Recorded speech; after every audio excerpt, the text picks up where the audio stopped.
All right, we are live. Dr. Rick's back. Wow. Yes, rumours of my demise are greatly exaggerated. All right, welcome everybody. We're going to do a live Q&A here with Dr. Rick, and if we get round to it, if there's time, we'll do a little bit of maybe a live unboxing. Exciting. I've had a couple of boxes here for a couple of days, and yeah, I'm kind of keen to see what they're like. Oh, love me an unboxing, man. Yep. Definitely. So, how's things with you, mate? Any new Yeah. gear acquisition or No. music? Although this is a safe space, isn't it? I did have a very brief infatuation, love affair with one of the new Fender American Vintage 2 Telecasters, the 63. So it's a 3-colour sunburst with a rosewood, one of those rosewood round lamb necks, and it did sound good. The bottom E string sounded like a piano string. Oh, Dong, yeah, I thought, nice. Anyway, I took someone to the store and they played it, and then they played my telly, and they said, "You're an idiot." So what's your Telecaster again? You got It's a 52 custom shop, telly. So big neck, and it's a blackguard. Yeah, But it's a beautiful guitar. this thing sounded different. It sounded a bit more sort of that cool twangy sound. Mm-hmm. But it was pretty good. I still sort of do think about it, but I try not to double up too much, except for Les Pauls and other sorts of guitars. If you want more of a twangy sound, just roll out the bass. Oh There you yeah, go. it's a good point. Yeah, I mean, your guitar's awesome. It's light, it looks cool, and that neck. yeah, it's a great neck, but it's Yeah. not a new guitar. It doesn't. When you open the case, it's like new guitar day smell. But that's a disease that I've got. Yeah, it was funny. I mentioned this in my first impressions review video of the latest generation of the 50s Tele, and it wasn't anything for me to get that excited about. Maybe because I've already got one, but Yeah, it was nice. yeah. I know. It that's- looks good. yeah. I agree. Yeah.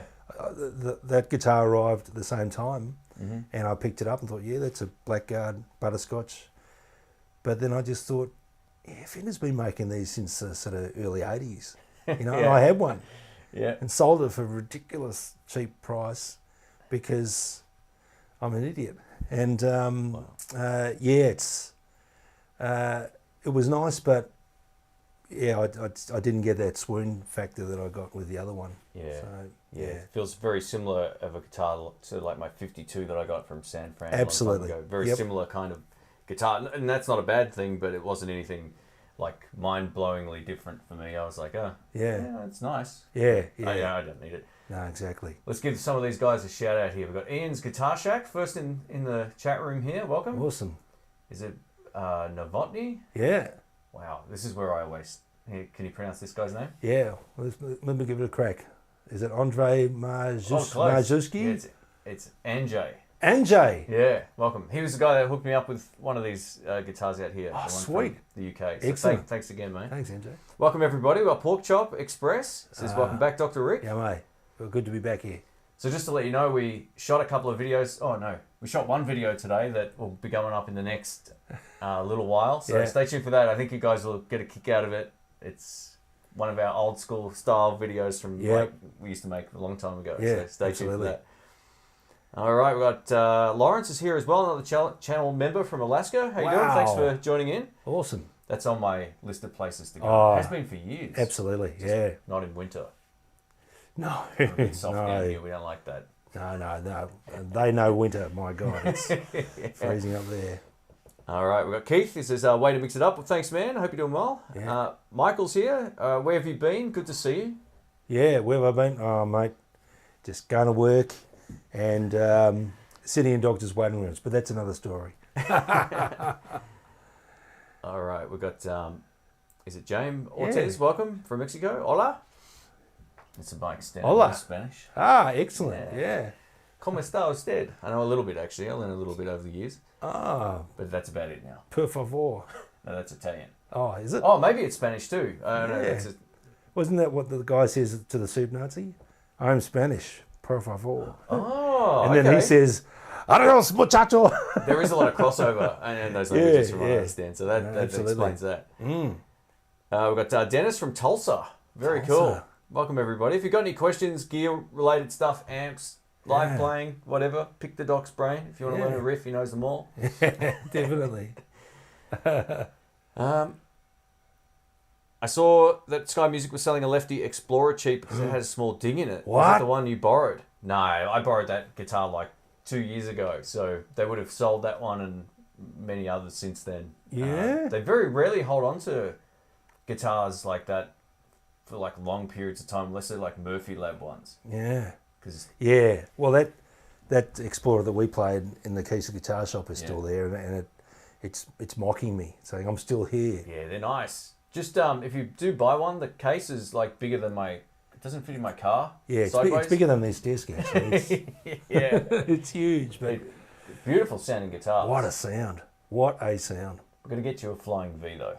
Flying V's are a good compromise between huge and but not unnecessarily large. Yeah, look, there is a V at Sky Music, but it is literally worth more than my car. Oh, wow. The ticket price. It's just absolutely crazy. Yeah. Per favor is Italian. There we go. That's from John. He says, okay. So por favor. Yeah, very similar. There you go. Yeah, excellent. All right, we've got Radio Gig Guide with Gregos here. He says, from Peakhurst, Sydney. Do you know where that is? Peakhurst? No, I don't know where Peakhurst is. No. I'm tipping you got better weather than us today up there. Yes, yeah. I just noticed the camera's sort of tilted sideways, but I'm going to try and live with it. It's like doing this. But anyway. Yeah, it's kind of cool. I'll fix it. I'm going to be too kind OCD. Of chaos and... Let me fix it while we go here. I can tell exactly what needs to happen here. Ready? There we go. Oh, now I'm sliding up. I'm fine. All right. So tell us a little bit about the amps that you've got, because you've been through a bit of gear over the last year or so. Oh, yeah. Or so, maybe a year and a half, I guess. Yeah. Look, certainly my main gigging amp is the Milkman Creamer, made by the beautiful, wonderful Tim Marcus in San Francisco. So basically, it's a Fender style amp. Mm-hmm. You can put 6 V6 power tubes in it, or 6 L6s for a little bit more clean headroom. It's just volume, bass, treble, reverb, and tremolo. Cool. And just the power to weight ratio is great. I'm old, I don't lift, and it's loud as heck. You'll get plenty of complaints, but it's relatively light. It's lighter than a Hot Rod Deluxe or a Blues Deluxe, etc. And it's just got it's a great sound.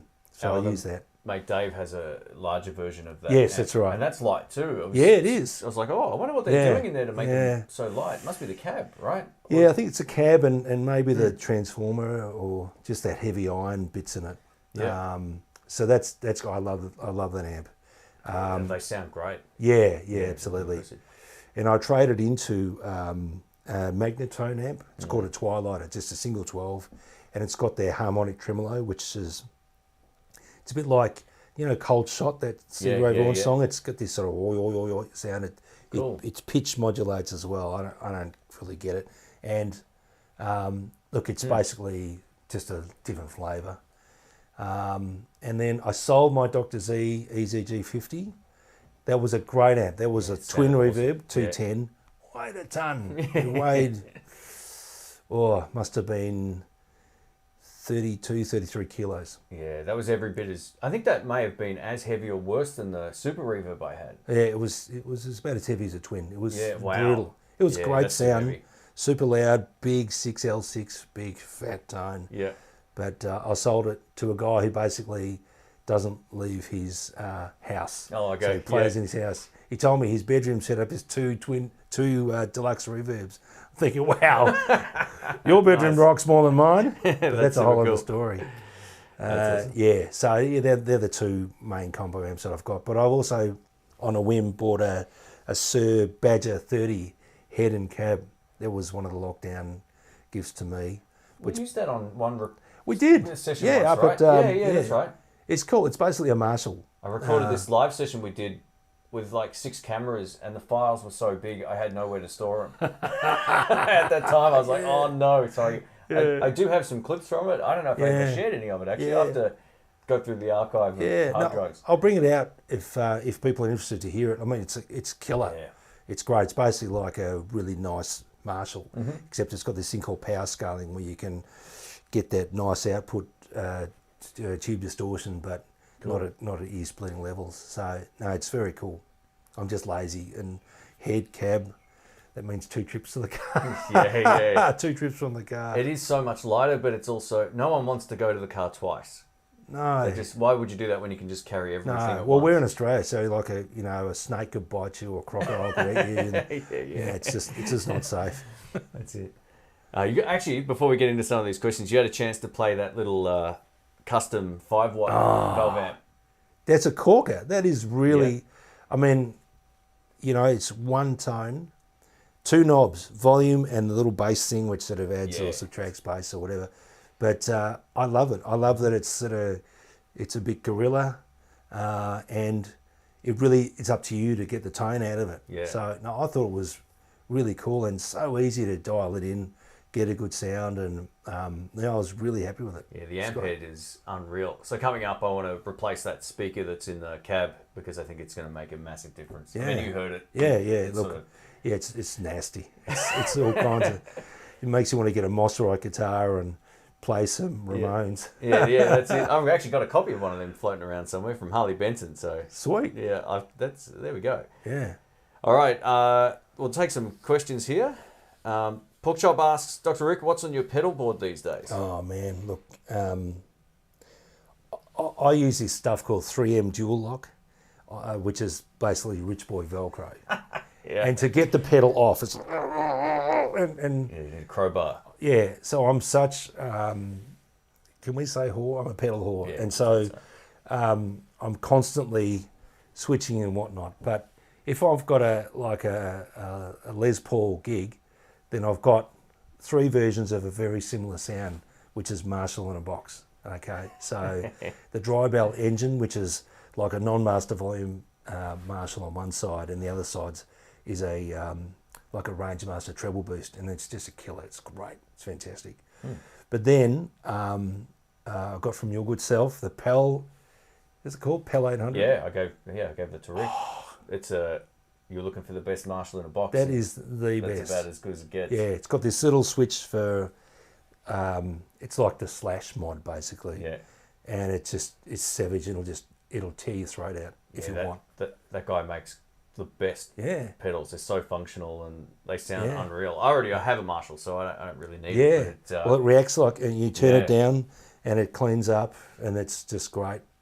And then the third pedal is one from Nordvang, which is it's got an 83 drive, so it's got the Blues Breaker, their version of a Marshall Blues Breaker pedal on one side, and the other side's got a Klon style boost. And that's ridiculous. So that's kind of similar to the Gravity one I've got. Yeah. Okay, the Gravity, cool. You've got the TS10. Yeah. Yeah, so the Gravity is the total, because you're a John Mayer fanboy. The Gravity is, like, I love that pedal. That's a great sounding pedal. Yeah, it's pretty cool. I was thinking of sort of flipping it at one point, and I was like, no, I'm going to keep that. It's probably the best dual version of that I reckon I've heard. Yeah, it's great. Yeah, it's the very rare dual pedals that have a Klon circuit kind of work very well. I haven't, we've both owned the KTRs, which aren't the. Well, you actually had the expensive one at one point, didn't you? Yeah, I don't want to talk about it. But no deal. Yeah, the red, I don't know what are they called? The KTR. Yeah, the KTRs. Yep. Yeah, they had they just always sounded better than on their own into another pedal than a lot of the dual pedals. But the Nordvang's kind of... I know, it's got it's great. Yeah, you can tweak it. And I reckon, like, if you just want a really little pedal board, the Nordvang and a delay and like a vibe or something and a wah, and you're cooking with gas. It's great. Nice. But, I've had my Strymon El Capistan delay for the longest time, and I've just bought a Keeley Halo delay.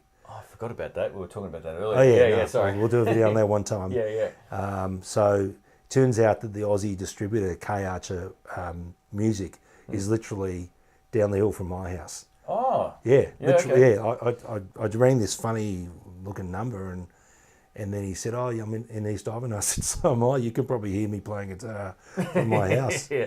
And that's just great. I mean, I love Andy Timmins. I think he's just he's an awesome guitar player and a great human being. And the great story between him and Robert Keeley is that I think they live 3 or 4 hours apart. Cool. So he'd drive from Texas to Oklahoma, and they'd tweak the pedal, and it's just great. Yeah, it's nice. really good. So that'll probably get replaced.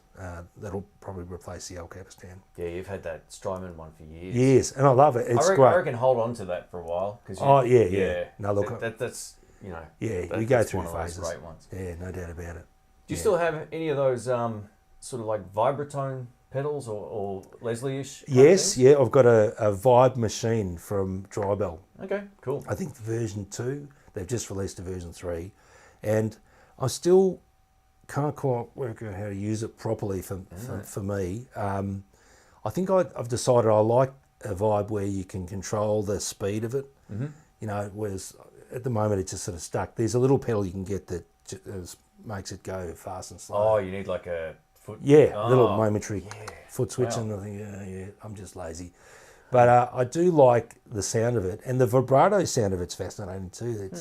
It's a different thing. So, look, I'll keep fiddling around with it, but I do struggle to work out where we're going to use that. I guess, you know, when you're comping rhythm and that, it's not bad. But so that's the only modulation pedal that I've got. Yeah, cool. Yeah, all good. All right, we've got Dwayne from LA. Welcome, mate. Awesome. Baked Alaska from Fort Collins, Colorado. Wow. That's wild, man. Yeah.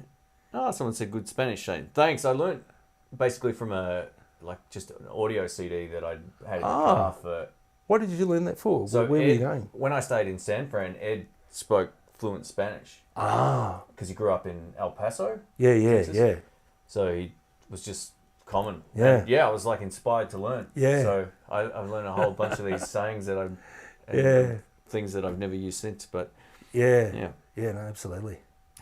Cowhide Music says, tell us how you really feel about cheap amps. Today I posted, I don't know if you saw it on my feed, but it was probably while you were driving. Yeah. I posted a thing that said, stop asking me to review guitars through cheap amps like a Line 6. I see that all the time. You should demo this guitar through a cheap amp. I reckon the amp will cripple the potential of the guitar if you play through something that's cheap and bad are two different things. It doesn't mean like, oh, something just hit the window. That's all right. Wow. It's fine. Sorry. It's Australia. It's probably a crocodile probably trying a to get bird it or something. Yeah. So there's plenty of like good, less expensive amps like, the Kustom one we tried, all those Joyo little zombie things that we tried a while back, all those kind of things. But like I always see these comments come up like, oh, you should play that through like a Line 6 Spider. I'm like, that's not going to do the guitar any favors. You can look at that one of two ways. You can relate it down ways to people that don't have a valve amp or whatever the case may be. But the Fender clean tone thing is about as iconic as it gets. Yeah. Like you can't get a better generic tone in many ways for a YouTube channel. And I think playing either any less expensive guitar, even if it's like a $200 guitar, will sound better in a more expensive or more professional amp is maybe the better term than more expensive. Maybe more expensive is not the right term, but I wouldn't consider like consumer standard amps you can buy from any music shop like super high level. I get it, not everyone has one of those or whatever, but what's your thoughts on like demoing like maybe less expensive guitars through less expensive amps? It kind of makes sense to some extent, but why would you want to hear it without its full potential is my thought process. Yeah, I think so. I mean, an Unless amplifier. It's a good amp, by the way. Sorry. Yeah, it's true. I mean, amplifier is designed to make whatever's happening in the guitar louder, and I think you want to hear the best potential you can out of the guitar. That's my rationale. Because it's as only as strong as the weakest link, and I don't think you can get a Line 6 Spider anymore. I think unless you go. Did Glenn Fricker shoot them all or whatever? He might have, but I don't see them anywhere except for on nature strips and hard rubbish collections. It's not really to belittle like digital modelling amps because you get good sounds out of them. It's more like consistency is a big part of having a channel. Like if you listen to 12 different amplifiers a week or 10 different patches, it's like, well, what's going on here? Yeah. You know, having that standard is what I kind of go for. Absolutely. I mean, you know, I think Andy has made that, you know, that's pretty much YouTube law that, you know, here's my clean sound. Exactly.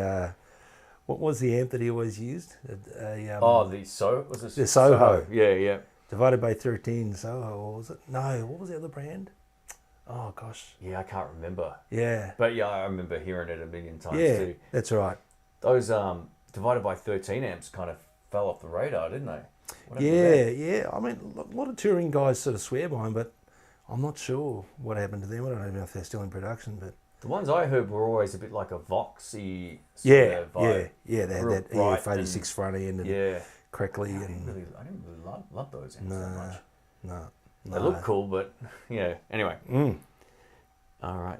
Anyway, that post was set in like with humour behind it. Obviously, I put a little nerd emoticon there. I was like, I'm not gonna subject people to listening to just an amp at the same price, or I don't know. I always feel like a cheap guitar is going to be better a lot of the time than the equivalent priced amplifier. Yeah. And if you're playing it through a good amp, it's going to sound good. Yeah, I think so. Yeah, people want to hear the potential of it for sure. Ian says, Dr. Rick, are you a real doctor? Depends. Look, anyone can go and get it embroidered, but yes, I am. I specialise in cost holes and saw holes. Every 6 months or so, I get the photo of some gross toe you're working on. Yes, check this out. Exactly. Oh yeah, no, I'll send you something else even nastier. Yeah. All right, let's take some questions here. Chris says, Shane, love your tech channel. Oh, thanks, man. You're a killer guitar player. Much love from Alaska, USA. Thanks, man. Yeah. Just noticed this before going to sleep. Love watching your videos. Hey, thanks, Raymond. Nice. I appreciate that. It's good to have Rick back on the channel. We thought we'd do a live stream while we could. Absolutely. Setup process didn't go quite as planned today. But we got there, and I'm glad we did. Absolutely. No, we're here. I'll timestamp all the sections and all that stuff afterwards as well. If anyone has any questions about gear, just at intheblues on the chat, and we'll be able to see it come up. That'd be great. Artist Guitars have their 5-watt tube amp on sale until the 15th. Oh, they're great little amps. That's a cool little amp, that thing. It's basically like a... Is it like similar to what you've got up in there with the... it's basically a clone of the Fender... Champ? Champ. No way. Yeah. Except it's got a bright switch on it. Okay. I think the other one's got 2 inputs. Or something. Yeah. Champs are cool. They're fun amps with pedals. I found out I enjoyed it way more with pedals than just cranking it. Yeah. To me, those little Tweed amps can get a little bit on the gnarly side. Oh yeah. I don't like the sound of them to the point of distortion. They kind of sound better before that. Yeah, just backed off. Yeah. They're great little amps as well. Yeah. Well, Derek, let me see. Yeah, Clapton. Yeah, Clapton. Yeah, definitely, and Dwayne. Yeah, absolutely. Yeah, there was a really interesting video about that session. Someone had the tracks. Wow. Of the outro of Layla. Yeah. And when you hear them on the isolated, you really hear how crazy it is. Yeah. Like how much it almost doesn't work when you hear it out of context of the music. The music just, I don't know, obviously that's the way people just play. With Dwayne sliding all over the place. Yeah, it sounds really odd on its own. Yeah. But you hear it in the context of everything, it's like, oh man, what a iconic. Because it sort of sounds like seagulls in a way, doesn't it? It's just the craziest slide stuff. It's on YouTube anyway. You can probably find it if you look up that whole session. There's a little documentary on it. Yeah, far out. Oh, we got heaps of questions. Sorry guys, we'll get to these right now.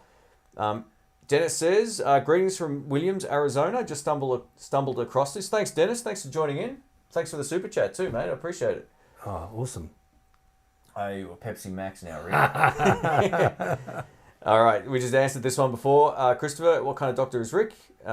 Has to have his gallbladder removed earlier this year. Has he ever removed a gallbladder? No. Well, actually, I did some surgical assisting back in the day, and when when in the old days, a gallbladder was a big cut right under your right rib cage. Now they all do it through keyhole surgery. But yeah, the thing I contributed to the gallbladder surgery was I actually ruptured the guy's spleen with the retractor. So yeah, gallbladders, I've got some issues, traumatic issues with that. Oh, Christopher, no. I'm glad you had someone who was qualified to remove your gallbladder, and I hope you're doing well. Rick's done some.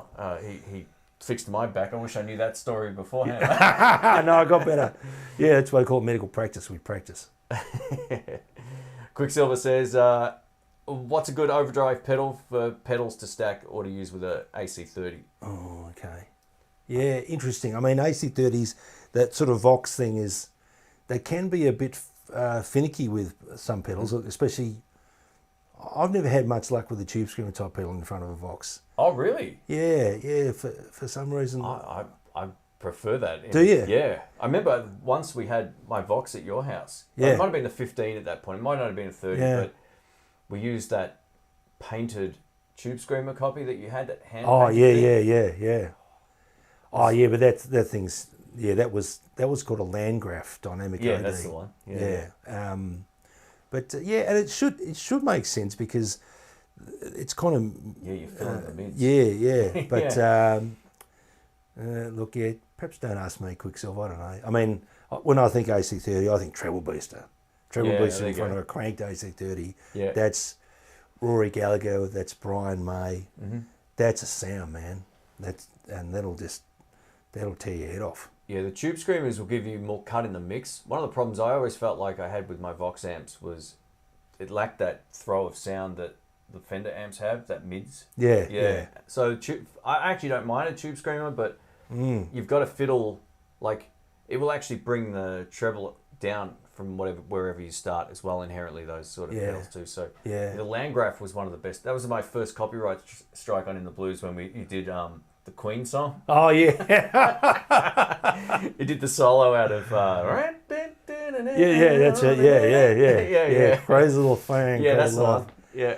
Yeah. That was a long time ago. That was over 10 years ago, I think. It was, yeah, definitely. But, yeah, AC30. So, look, actually, our friend Brian had a Overdrive called a Hot Cake. Oh, yeah. By this guy in New Zealand who used to play in split ends.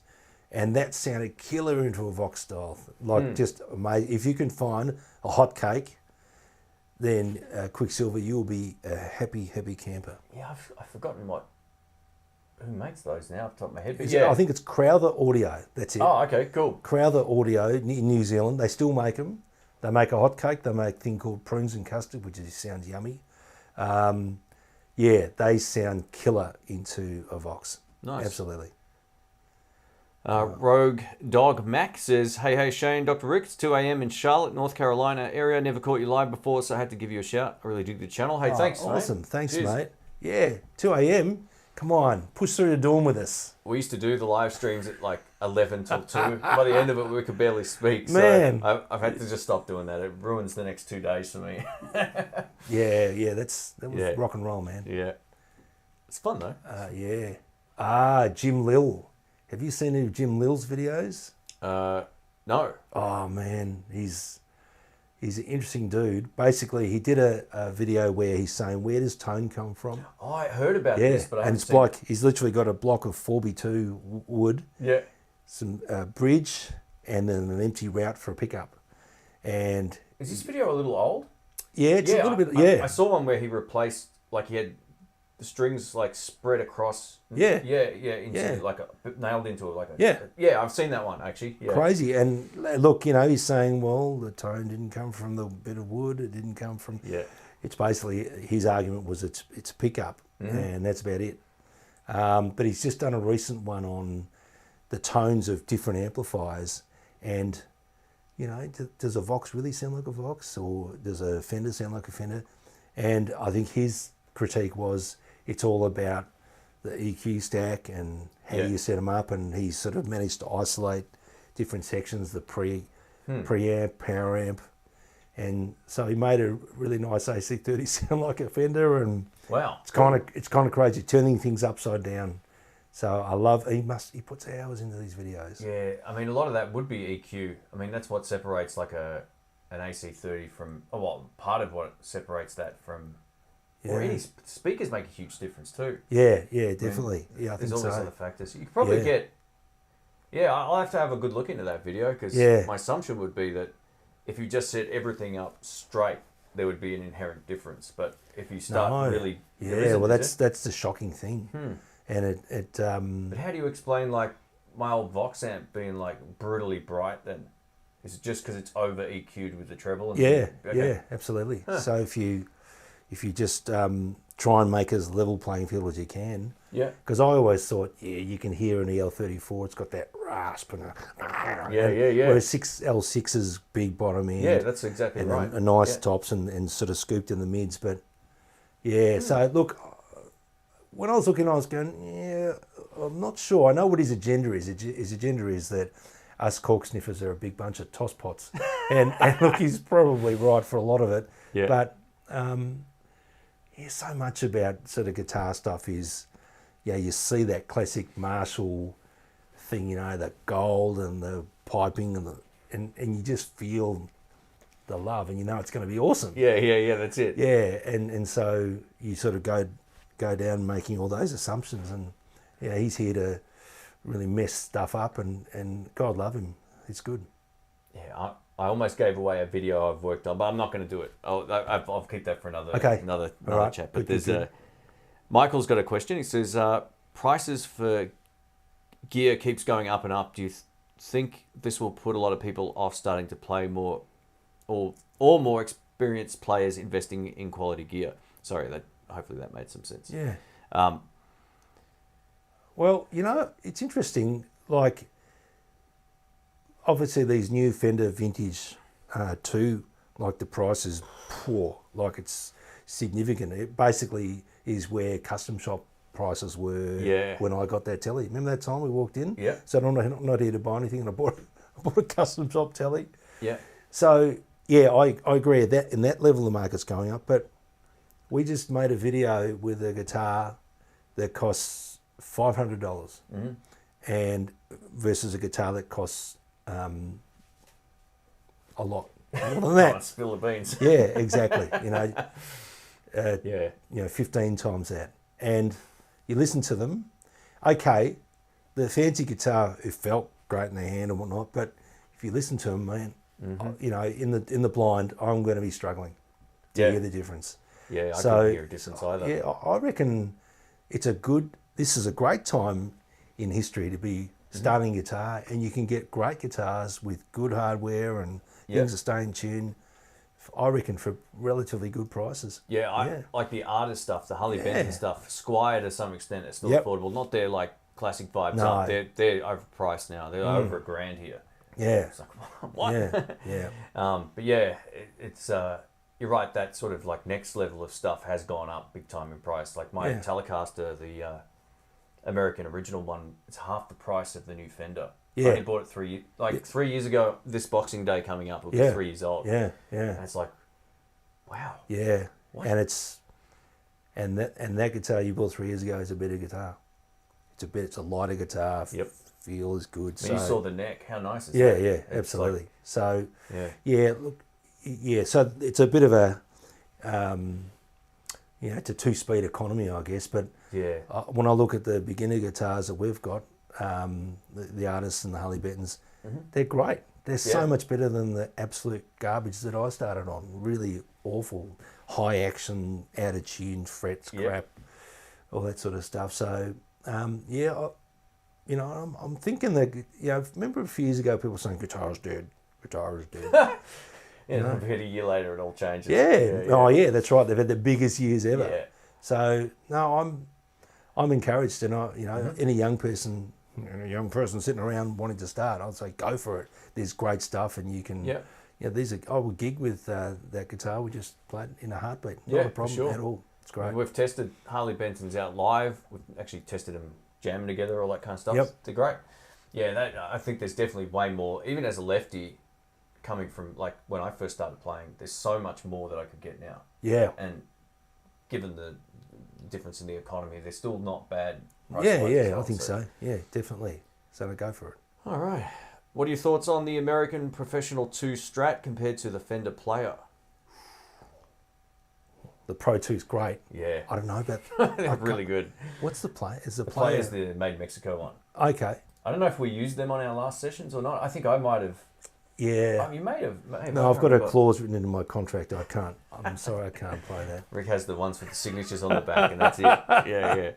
Yeah. I think I've said this a million times. I think the American Pro 2 stuff is probably the best standard runner guitars Fender have made for a long time. They feel great. Yeah. We did some live sessions at Sky Music, and it was like we'd played them for years. Yeah. It had that kind of familiar feel. Yeah. And it was broken in, real rolled, nice. rolled Yeah. fingerboard edges and nice matte finishes on the back of the neck. And no, it's great. And they had a couple of really cool colours, man. Yeah, like the serious. colours look really good. The Miami blue. Yep. And the That's my favourite that green one. The green one's good The too. metallic green one, that was great. So, Yeah. no, I reckon they used to be around that sort of low twos. I think they've just gone up recently too. Oh, wow. Far out. But It's crazy. yeah, they're really good solid guitars. Absolutely. Yeah. I think one of those would do, irrespective of what comes out this year or next year and all that kind of stuff. If you get a guitar like that, you're pretty much sorted out. That's how I feel. That's exactly how I felt with this new Telecaster that came out. Yeah. I looked at mine and I went, I have no inclination to upgrade. So if you get a guitar you're happy with, you're pretty much sorted out until something different turns up. Maybe they should make is new guitar spray things. I reckon if you did that and then that's it's like new car smell, isn't it? It's a thing. Those Gibsons have that vanilla cake smell or whatever. Yeah, I don't know if it's a nitro or something in it, but it's absolutely hypnotic. It's wicked. Alex says, have you guys tried the Waza pedals? Is it worth the premium? You've played some of them, haven't you? I would say they sound slightly different, and that's pretty much it. With that custom switch thing. Yeah. Yeah. Just inherently, I compared the blues drivers. I tested the Waza delay pedal, which was really nice. This has just a longer delay, doesn't it? Yeah, the it's got something like standard and custom mode switch. Yeah, and it does more repeats. Actually, Neil's got one of those. They're really good. Oh, okay. I don't know if they're not night and day different if you compare like the blues driver to the Waza one. I think it's where they're made that makes them more expensive as well. I think they're made in Japan. Yeah. There's a lot of noise about the distortion pedal. The new orange one's just come out, I think. Yeah, I saw Brett Kingman post this video. Yeah. So the old one, I mean, I think I had one of them. It was $45, brand new. Yeah, wow. I bought it. So, that's and it had a sound. It was, I mean, when I think about it now, it was nasty as all get out. And so the new one's still got that sound in it. I'm thinking, why would you put that out again? But anyway, the custom sound, it's just bigger in the mids because the other one was really scooped. Sounded like a blowfly in a bottle. Yeah, the sort of like, what are they called? The metal zone. Yeah, exactly. Yeah. Whereas the custom thing, it's pretty cool and touch dynamic. So boss, if you're listening, send one out to this bloke because, it actually sounds, I don't normally like distortion pedals. Yeah, me either. But it sounds more like, it's like an amp, basically. Yeah. That's the problem with them. They always get lost in them. Yeah. When you compare it, 9 out of 10 times, I'd rather stack two overdrives together than a distortion pedal. Yeah, definitely. Something about the way it sounds in the mix and all that. Well, distortion pedal sounds great in your bedroom. I mean, it just... Yeah, for sure. It's amazing. Worth listening. I don't even know how much the Waza distortion is, but... You haven't looked. It sounds pretty good. There's a few demos around. Cool. All right, Ian asks, how did you guys become mates? I'll start this story off. So as I first started playing ever live, I went down to this pub that was local to where I was living at the time. And I wasn't right at the start of my playing, but it was about a year in to going to jams or 6 months or whatever. And I rock up and there's a guy in there's this tiny little stage up on this raised area that was just for people eating dinner. Yeah. And you wheel in a bassman. Yeah, oh my God. This guy, white shirt on. I actually got this on video. I saw a clip of it from that session where I saw you play for the first time. Yeah. And then mate, that's a worry. I remember you hardly looked around when you played. You were just like... Yeah. pulling all these faces with this like massive sounding amp. That's crazy. the first time I actually met. I saw you. I probably didn't meet you that night, but I remember thinking, "Oh, who's this guy?" Yeah. What's wrong with him? Hope it's not catchy. Yeah. And I think it was probably So was that down at the Nepean at the Nighthawk. Nighthawk, yeah. Okay. Far out, yeah. Wow. So I'm not quite sure. I remember knowing you around that time from the jam. Maybe you played with Brian or something like that at the time too. But then you came to one of the CD launch and got up and played some songs, and it was so much better than the other guitar player. I knew it would be too, and you killed it. We did this big medley, and I was like, that was cool. That was good fun. And right after that, I think we just were like, oh, do you want to do some gigs? And then we became friends or something like that. Absolutely. So, that was a long time ago, wasn't it? Yeah. Gosh. Yeah, back on the Moving On album. Yeah. A long time ago. No, absolutely. It was 2000. That was around. I started working on that album in I think 2007. Wow. Yeah, far out. Maybe before that actually. I remember it was blues and it was a gig, and there were women there. Wow. Because previous to that, my the main demographic of my fan base was basically pot-bellied balding men. So it was a nice change. It was a good gig actually. It was good fun. Oh, it was good fun down there. Wow. And then we did some recordings and I remember Rick, you were first on the channel I think in 2009. It was you were living in Malvern. Yeah, I remember it was a long time ago. In your bedroom or in your lounge room. Your Yeah. poor mum. Yeah, I don't know what she was doing. Probably in the bedroom going, oh my God. It was all right back then. I had pretty much the place to myself in the day when we were making all that noise. So it was good. But that was great. And some of those videos, like I remember we made one for the Blues Deluxe that is still going strong. You know? It's great. And you played great on that. I look at the plane and I think, geez, why don't I play like that anymore? It's funny you mention that. I sometimes I'm not saying that about you, by the way. I notice that too when I look at old clips. There's stuff that you improve in, and then there's other things you let go of. Yeah, it's sort of like a simplistic approach. I think it's the thing. You try to, at least when I learn something a little out of the box, I tend to want to go to playing a bit more out of the box. But I'm like, man, that other approach works fine. I don't really... I overthink it more as I get older. We're clever by half, and we think, I'll play this little outside bit and that'll impress people. But it does. You can tell it feels manufactured. It's not natural, and you're trying to hammer a square peg in a round hole. Just feel it flowing through you. Feel it flow. Yeah. David says, just found my son's Squier that I bought him in 2009. He's never taken it out of its case. I am 63. Would it be okay to learn on it with new strings and a setup? Absolutely. Oh my gosh, yeah. Yep. They were probably great in 2009 too. Yeah. My first electric guitar that I got was a Squier. What year was it? 2002. Oh wow. Yeah. Gee, was that made? That might have been Japan. I don't know. I don't think it was a Chinese made one. Okay. But it was what they were calling the Gold Series ones because it had a gold logo. Yeah, it was pretty good. It was kind of like there was the entry level one, and then there was this one, which was still at the time not that expensive, but it felt great. And I put Texas. Oh, I didn't do it, but I had Texas Specials put into it. I really regret. I'd love to try that guitar again now, just to see what I could get out of it. But Look, if you get that set up, it might just need the neck might have gone out over for sure that amount of time. But he never took it out of his case. Oh, David, what's going on? Yeah. Wow. Now you should definitely do that. I reckon sounds like my flying V. Oh no! I can't get it through the doorway. It's staying home. Yeah, exactly. All right. Let me just scroll back up here. I've got to look at these. Come on. Yeah, John says, finally, I've been asking for the Rick and Shane origin story for years. Yeah. Yeah, it's sort of like, I think we just became mates because we enjoyed playing, and it was like... Yeah, absolutely. Yeah, it was good. It was good. And I mean, Rick... As soon as he knew YouTube was a thing, and he was like, all right, I'm bringing my stuff over, we'll do some stuff. Yeah, exactly. Any thoughts on those Wilkinson so-called PAF pickups, vintage brand ones, released as a lefty relic, Daff and Blue? Well, okay. Wow. Should I bother changing the pickups or keep the Wilkinsons?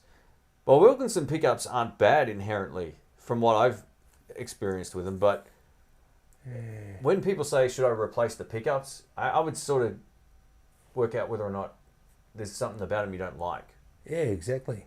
Exactly, for sure. Yeah, it's sort of really subjective stuff. Yeah. It comes down to your amp and EQ setup and everything. Yeah. I mean, certainly I wouldn't just change them for the sake of changing them. You know, find a guitar that you really love the sound of and just sort of see what it does, see how they respond to your volume changes and picking dynamics and all that sort of stuff. But I mean, Trev Wilkinson's he's a pretty cluey guy, you know, and he makes those Fret King guitars, which are kind of slightly odd looking, but there's you know top players who play them. Yeah, I wouldn't change them out just for the sake of doing it. Certainly listen to. Yeah. The reason, just to put in to frame it a little bit, one of the reasons why I took those pickups out of the 52 reissue was because they squealed. Oh, yeah. So it's like a functionality upgrade. I went, okay, I don't mind the sound of them clean, but I don't play just clean, and I'm not a strummer, so not that there's anything wrong with that. But George knows all the chords. But anyway, that's right. I was like, I can't do my lead solos on this pickup. It doesn't work.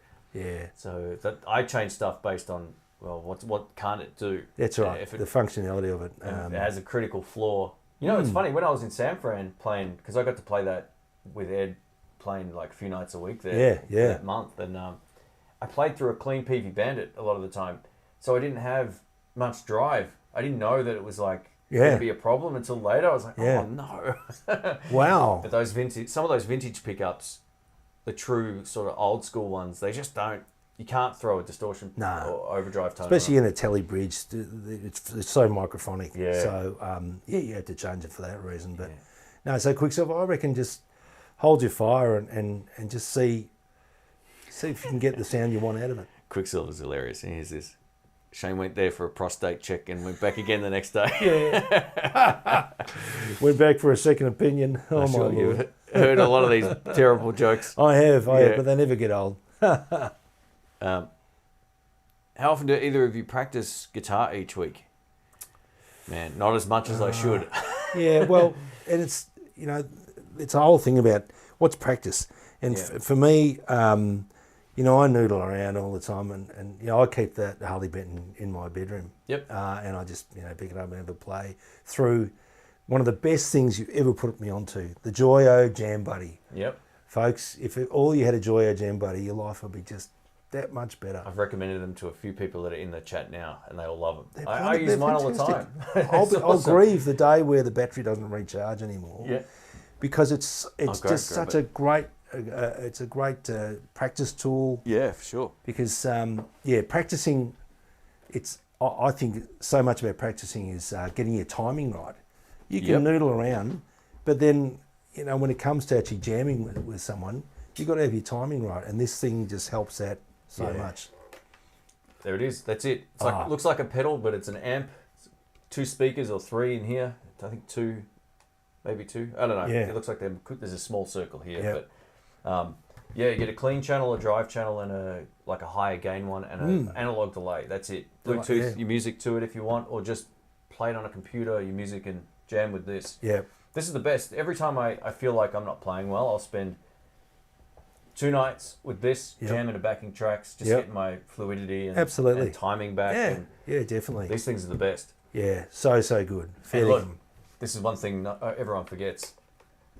It works without being plugged into the power socket. You get I think I've charged ages. Maybe 8 hours or something. Yeah, it's crazy. Yeah, no, it's so good. And I bought mine, folks. This is not. I'm not a shill at all for Joyo. I didn't. No, I got mine from Artist Guitars. Yeah, it's great. And I bought mine from Artist, and it's just been I think it was really good value too. Yeah, it was really good value, and just a great practice tool. Like, you couldn't obviously gig with it, but it's a killer practice tool. It's all about timing and phrasing. You can play all your guitar shop licks till you're blue in the face, but you know, when you're playing with a band, they'll just look at you like, you know, what's wrong with you? This is great. It's a really, really good piece of kit. It's fantastic. Yeah, they are great. Mike says, "Hi guys, I have the urge for a new amp, home player only, looking at the Marshall MG30, but the review seems mixed. Your tests of them sound great. Thoughts? I have a Fender Champion 40, which I like." So that little Marshall was that little solid with the digital stuff in it. Yeah. It was great. It's a great amp. And we played it with a drummer and a bass player. Yeah, it sounded way better than I think it should have. The thing, like you said with it, the way to get that to work is pretty much run your pedals into it. Or you could probably get a decent drive sound out of it, but what was your other amp you had? Champion 40. So the drive tone will probably be better than that, but the clean sound is it's probably not going to be like, I don't know how to say it. Like you still, if you're going to be buying it for its clean sound, you've kind of already got that with your absolutely Champion 40. Yeah. But I liked it. I think it was one of the best amps I'd played that I had no expectations for. Yeah. It's like, what is this? And the user interface is really simple too. Yeah. It's not, you have to scroll through stuff and whatnot. Would you keep the Champion 40?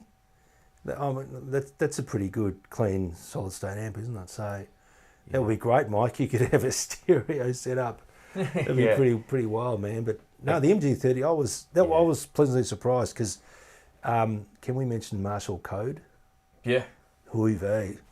Yeah, not as good. No, that was, I'm not sure whether we just didn't deep dive enough into it, but the preset sounds in that were well, not to our taste, I suppose. They might be good for, actually I don't know what they'd be good for, but the MG30 was inherently musical. Yeah, it was. It felt great to play, even with, and it was loud enough to cut the mix even 30 watts, but it does have some nice delay, I think, built into it, and reverb and all that kind of stuff, so you can use that as well. That's something that I think your Fender amp won't have. But when it comes to practice for me, I don't really sit down and practice much. I record a lot, which to me is good practice. Yeah. For me to, I have to be happy enough to release the video. Yeah. Otherwise, if the playing's not good, I'll do it again. Just in terms of the jam track. So if anyone who's recorded knows that recording, you're fussy.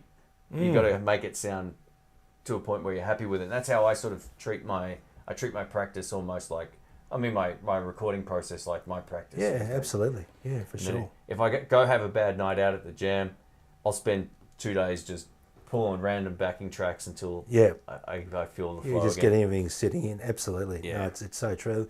It was one of the things when I started playing in your band, Shane, was that there was so much video of it. And that's where I first understood, what's wrong with your mouth, when I play that. Yeah, the fish thing. Yeah. It was just, and all the other terrible things that you see. But, it's like it was initially painful. It's like tearing off a Band-Aid. But the more you see it, the more you hear yourself playing, it's good for you. Yeah, those faces are contagious too. I think I never really pulled too many until I met you. No, absolutely. It's also a feel thing. If you're getting into it, everything going on around you, the sound of your amp, and you're into the moment, I reckon pulling faces is almost unavoidable. I don't know how Knopfler can do that. That's right, yes. He'll be playing the best solo, you'll be like, come on, man. Occasionally he'll go, that was good.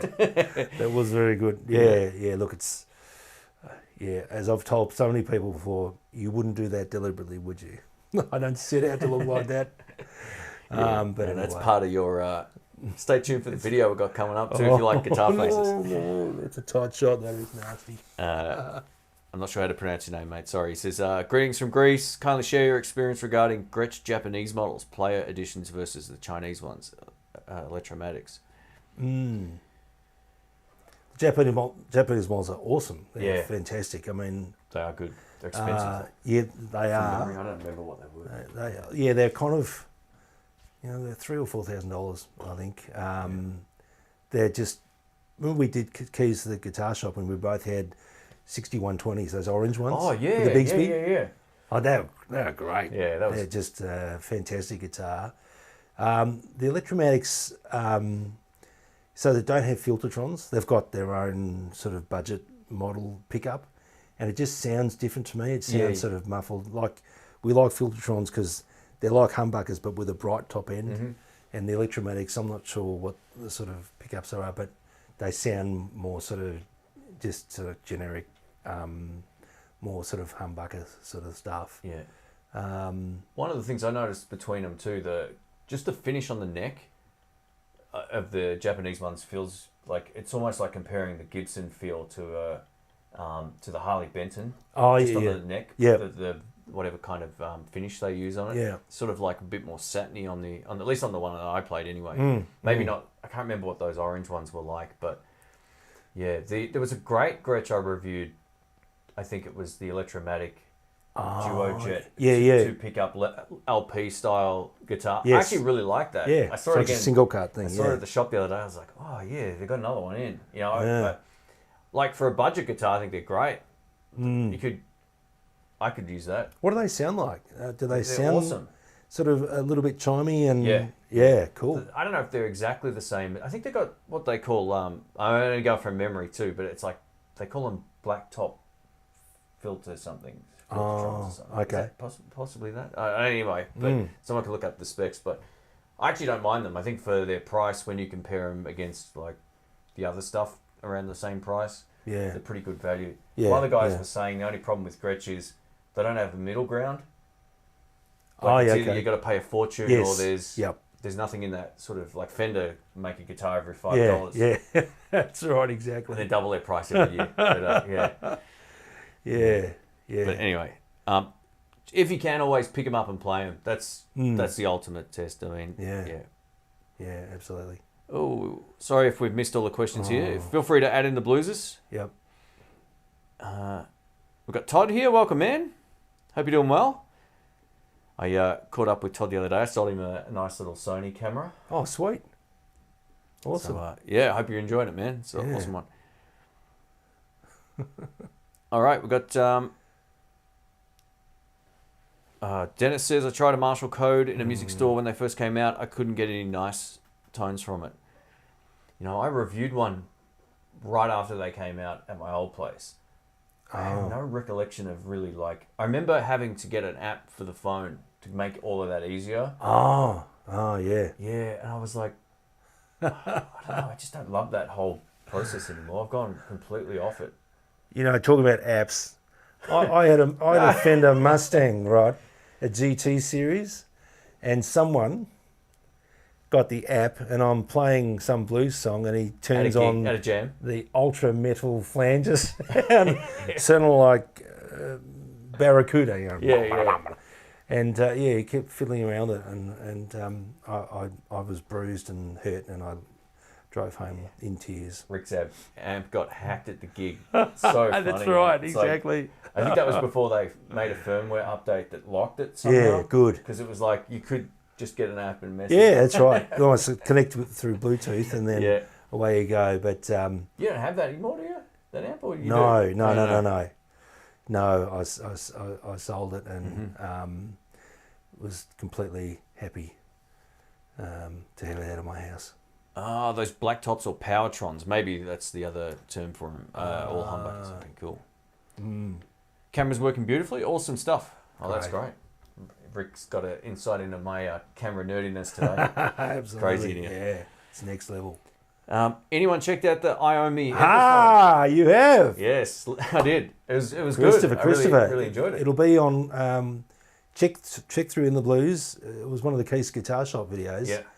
And it looks so funny because, Shane's a very mild-mannered man, and he's playing this black SG with these crucifixes on the... Yeah. But you know what? Despite all that cosmetic, man, that guitar rocked. Yeah, those pickups are awesome. That was great. I think Epiphone were putting the Gibson pickups in them, which explains why it was just so nice. Yeah. And I think that might have also been the same clip I was using the Marshall amp on, that one we were talking about earlier. Yeah, it could have been. Could be wrong, but I'm pretty sure it was part of that same session. Yeah. But, if you just type in Iommi SG in the blues, it should come up. Like keyword, all that stuff. So that's a really good guitar. They were discontinued too, I'm pretty sure, right?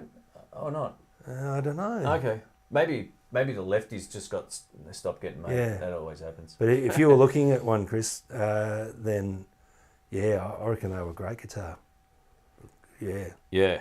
Oh, I enjoyed it. I mean, I only played it for a short amount of time in that live clip thing. Yeah, but yeah, yeah. it was super cool. Yeah, it was. Good sound.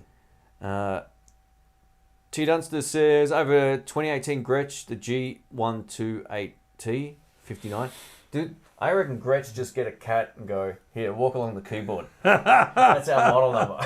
Yeah. I can never remember any Gretsch model numbers. When you said that one about the... Yeah, 6120, the yeah. orange one made sense to me. Yeah, that's right. That one. Yeah. Sorry. What was the... it's a fun guitar, but feels too fragile to take out. I don't think the price difference above the Electromatic is worth paying. Well, there you go. Okay, cool. Yeah. Well, I mean, you know, Brian Setz has toured the world for years with his old Gretsch, and he hammers that thing. So, yeah, I just find them a bit impractical. I don't particularly enjoy that feel of the big sort of body. But, man, what a sound. Yeah, so, yeah, but each their own. Todd says, hey Shane, Sky Music have some lefty Gretsch double jets that are on pre-order. Do you have your eyes on one for a possible review? So one of the guys there will be emailing me anytime now something lefty comes in. Yeah, which makes life a bit easier rather than just going down randomly. And so double jet, is that, so it's like a solid body? Actually, yeah, good question. Bit like Let's have a look. like a Gibson. Double jet. Oh, yeah, it's a bit like an SG-ish looking thing by the looks of it. Let's have a look. Oh, SG in like the two horns, like one of these maybe. Ooh. That's cool. Man, that's there's also ones without the Bigsby as well. Yeah. We can't share this with you, unfortunately. Sorry, I don't have it. Still haven't hooked that up yet. Yeah. But that'd be cool, man. yeah. Yeah, I'll do some more of those. Yeah, absolutely. I don't know if I'll be doing a video a day in December again this year. Oh, man. It's not good for the... that would be punishing, man. Yeah. Yeah. Oh, hang on. Sorry, the chat's disappeared. Let me bring this back. Pop out chat. It always does that. It disappears when I do Yeah. anything else. All right. Yeah, no, I'm all about checking out any lefty I can. So if they get some in, I'll do some reviews. All right. I think we got to most of the questions. Kevin says, where can I catch you guys play live? Well, at the moment, I don't really gig. I just go to blues jams. Are you in Melbourne, Kevin? Because I think stay tuned for the Basin Music Festival in early November, man. Yeah, definitely. I want to ask you about that too. Yeah. Maybe do a 3-piece thing again. Yeah, I'll be into that. Cool. For sure. Gretsch numbering system is crazy. Yeah, I don't know how they come up with their model numbers. I guess it makes sense to somebody, but yeah. All right, so I got a couple of guitars here. Maybe we can do an unboxing. I don't usually like doing unboxings as much anymore. It feels a bit kind of like... Yeah, you know, I know what you mean. Like a bit showy, kind of. I don't like that. I'd rather just showcase the guitar. But yeah, but sometimes, I mean, you know, I get a vicarious indulgence out of watching people unbox it, and then I secretly go, shill.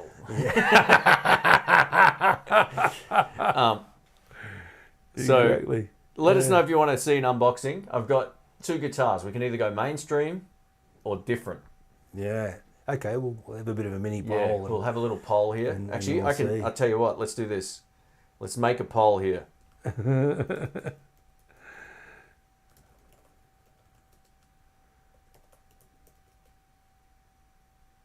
I spelled that right. I didn't double check. That's all good. Yeah. Yep.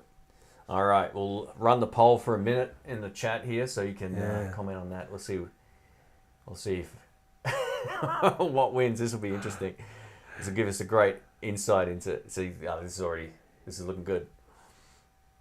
Yeah. All right, these are 2 guitars I actually get to keep, which is crazy. I don't often. Well, I guess with the exception of the Harley Benton stuff, there's not a lot that comes in that I'm allowed to keep. And this came from overseas, and it looks pretty nice. Oh, man. In the photos. So yeah, no, I'm excited. I'm definitely excited. All right. Ooh, it's evening out here. The poll. We're at 56%. Ooh. Oh, here we go. That's all right. We'll go either way. Fascinating. Oh, we're way behind the street. Okay. Maybe the Oh hell. That's all right. Yeah, I think there's the way the YouTube streams it buffers about 20 seconds. Oh really? Yeah, you can turn that down, but sometimes it actually doesn't always work properly. So there's this fine line between the settings and internet speed. Yeah. Anyway, we'll see how we go. Yeah, we'll let it go for a bit. After the poll, we'll just pick one anyway. No. All right. I'll see if I missed any questions here. I'll just scroll back up. If you see anything, Rick, feel free to... Yeah, absolutely. It looks like we've probably got... Yeah, I think we're pretty good. Paul59 says, hi from the UK. First time live, but been watching a long time. Thanks for all the education. Hey, thanks, man. Yeah. My wife was just over in London a couple of weeks ago. Nice. Literally, she planned this. She was speaking at a conference, planned it a year ago, and on the day she arrives, it's the day the poor Queen's passed away, and took her 4 hours to get through Heathrow Customs, and then the cab could only stop about 2 kilometres from her hotel because all the streets in inner London were shut. Oh, wow. So she's wheeling her... Oh, you're saying the airport was so busy to keep coming in. Security, and because, it was every world leader in London. Yeah, wow. If you wanted to do something crazy, you could have.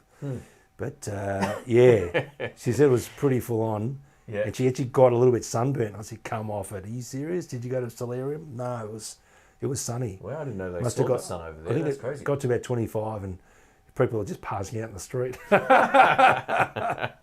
It was pretty cool. Oh, wow.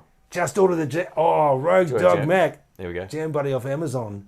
$79 US. Wow. That's awesome. Yeah, that's great. Which one did he buy? Did Joyo Jam Buddy. Oh, Joyo Jam Buddy. Sorry, I was thinking of the Joyo Bantams for a minute. Yeah. Oh, that's great. That's a deal. Rogue Dog, man, that's the deal. Can you send it to us? That's good value, man. Yeah, Amazon's freaky like that sometimes. You get these... This is why they do so well. Yeah. Like I was saying before, a couple of cameras I had my eye on dropped well below cost price. Do they do it just to create a hype or a vibe or something? Yeah, you leave something in your cart long enough and you just see it drop, and eventually it'll say this is the lowest price it's been for like 60 days or 90 days or something, and then you're like, all right. Wow. Or you can gamble and see if it goes down even more. But sometimes you can get some great deals on that. That's cool. Good pickup, mate. You'll love it. Have you ever reviewed the Mexican Roadworn series? I've never seen any videos from you. They never made lefties. Didn't they? No. I don't know if you ever tried them. I think I did, but they just looked pretty crap. So okay. Yeah, I just thought I'm not paying extra for someone to tow it behind a car. Yeah, okay. Unless it's got a custom shop badge on it, in which case I will pay hand over fist. But Mexican guitar, I played, just a little confession, I played a Vintera Strat today. Oh, yeah, cool. And I just thought, that's great. Nice. And it was about 1,600, and the new Vintage 2 Strat is about 3,500. And I just thought, this was a good guitar. Wow. I couldn't fault it. Yeah, geez. People have been using that argument for years when it comes to even like the American stuff versus the made in Mexico stuff. A lot of people can't justify the huge price gap. Yeah. So what was it about? How much different price was it? Those two? It was double. Double the price. Yeah. Vintera was made in Mexico. It was cool. It was pretty cool. Yeah. Played it through a Super Reverb Tone Master. Oh, they actually sound pretty great. It sounded good. Yeah. Jensen speakers and whatnot. Cool. So I just thought, that's a good... Oy vey, look at that. Wow. All right, we're going mainstream. What a pack of cork sniffers you are. Yeah. Everyone likes the standard stuff. That's why the Gibson Epiphone Squier and Fender videos do so well. So after us bashing Fender's price gouging, we're going to unbox a Fender. Why not? I'm loving it. I've been dying to check this out. What I might do is just cut this open over here first. Okay, so I'll give you a description. So Shane is drawing the knife across the top of the box. Oh, here we go. Helps if I actually... A bit more. That's great. All right, so this is a Fender. We're going to see if anyone can guess what it is. I ran a poll the other day, which was completely unrelated to the video that went up before this one. All right. Just make sure that there's... All right, John says, please don't be another black lefty Strat. Sunburst Squier, man. John, come on. Black lefty Strats are awesome. They rule the world. Now, I actually had a chance to play one of these a little while back. I borrowed one from Sky Music. Different color, but I was very, very impressed. And I was like, this is different enough that it won't replace the one that I've got. It's just something else. So now, are you going to put it across the table here? Yeah, I will. Okay, cool. Yeah, I'll unbox it over here so it's a bit more out of the way. Wowee! I like these cases a lot more than Tweed ones. They're killer, aren't they? Yeah, here we go. That's a TSR, so it's designed to go in the plane's belly. Let's see if we can move this. Oh, all right. Sweet. Here we go. All right. Should we get a wider angle shot? Yeah. Ooh. You can see the mess in the room. 2. All right. What's everyone think? Let's see. Is it a milk carton? No. Roasted pine telly or Strat? Ooh. Roasted pine. There we go. Oh, yeah, I can see how far behind we are actually looking at that. All right, let's... Okay. Here we go. AM American Pro 2 Series. Well, funnily enough, I was able to choose, right? And I'll tell you more about it on the actual review video. But this is the first guitar they've sort of sent out, and I was like... The choice... And this isn't a criticism of anyone. For lefties, sometimes the ones that are the most popular are the hardest ones to get. So my second choice was this. But in hindsight, I'm like, this was probably the best choice. All right, ready? Yeah. It's probably right-handed. If it's right-handed... It's not right-handed. There it is. Oh, zooey mama. Woo. I'm digging. Oh, my giddy. Look at that. Oh, hell's bells. This is the American Ultra. Oh, it smells amazing in there. Oh, man. It's got this has the noiseless pickups, the S1 switching, locking tuners. It's got a contoured heel. Oh, feel how nice and the matte. neck is amazing. Contour heel. Yeah. Oh, man. So and I love the color. It's this. I like white Strats. I've always liked white Strats. Yeah. And it has like a cool kind of sparkle through it. Oh, it's brilliant. I reviewed the Texas T1 a while back. The one that I borrowed from, and it was really good. Like, I had the first generation of noiseless pickups. And they were okay. But I think they're getting to the point where, like, no buzz. It's always good to have that occasionally, right? Absolutely. Yeah. All right, so... Oh, my giddy aunt. There you go. Here you go. Check it out. I'll get rid of this. I know you love left-handed guitars. Rick can play pretty mean left-handed guitar. We're gonna... Yeah, I just think it pops, man. Yeah. It's just great. Pretty cool. Obviously you can't see the sparkle from here, but it's just it's really special, and the back, so you can see that contoured heel for improved upper fret access to really make it cry and sing. Yep. Just don't do a carlet on the... No. We've got a mate who always digs guitars. He does. But it's great, and of course, the locking heads too. So that is just great. Yeah, it's got an S1 switch as well, so you can kind of, I'm not going to use it much, but it basically allows you to use all three or something. Neck pickup in any position. Oh yeah, which is the same thing, I suppose. That is just killer, man. So that is killer. One thing I learned a little while back, especially at Jerry's, playing like modern versions of a lot of these guitars, I prefer the playability almost. You know, the contoured heels, the slightly lighter body, or whatever the case may be. It's kind of cool. So I might just see if I can get a bit of a closer shot on the actual finish here for everybody. But yeah, American Ultra. So I'm going to be doing some pedal reviews for them. So just to let you know what's going on. And I said, which guitar would you like? I said, this would be amazing.